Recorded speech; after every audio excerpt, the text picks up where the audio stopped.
Presented by Unique Films.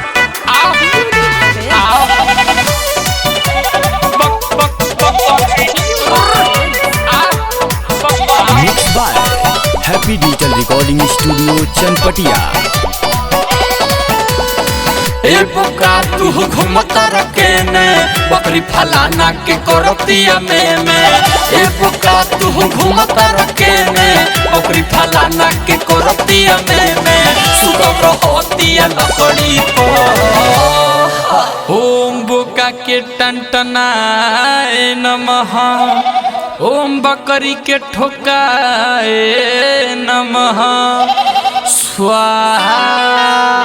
ए बोका तनी मुहड बनाव टांग फेरन तनी बकरी पर ए बोका तनी मुहड बनाव टांग फेरन तनी बकरी पर ए बोका तनी मुहड बनाव टांग फेरन तनी बकरी पर।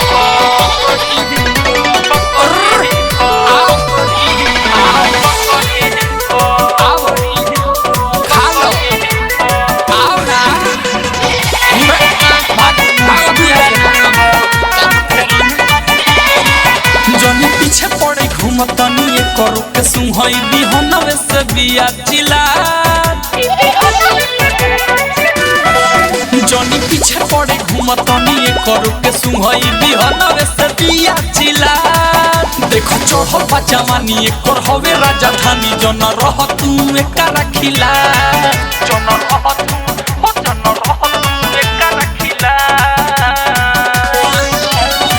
जीव हरण बटे बोलतिया बड़ी ए बोका तू सुनावे के जोड़ी दोनों न चाहिए के चकरी पर हे बोका तनी मूड बनाव हे बोका तनी मूड बनाव टांग फेरन तनी बकरी पर ए बोका तू मूड बनाव टांग फेरन तनी बकरी पर ए बोका तनी मूड बनाव टांग फेरन तनी बकरी पर।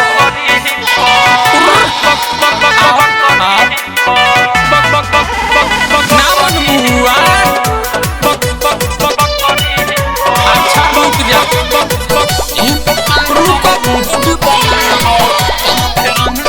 पूरा करो अपन मन सब तोहरे हथन ठंडा करे आज में मियाई पूरा करो अपन मन सब तोहरे हथन ठंडा करे आज में मियाई कहे गुडू गोल देने और उज्जवल आनंद देख दिल एक तोहरे पयाइल देख दिल एक तोहरे पयाइल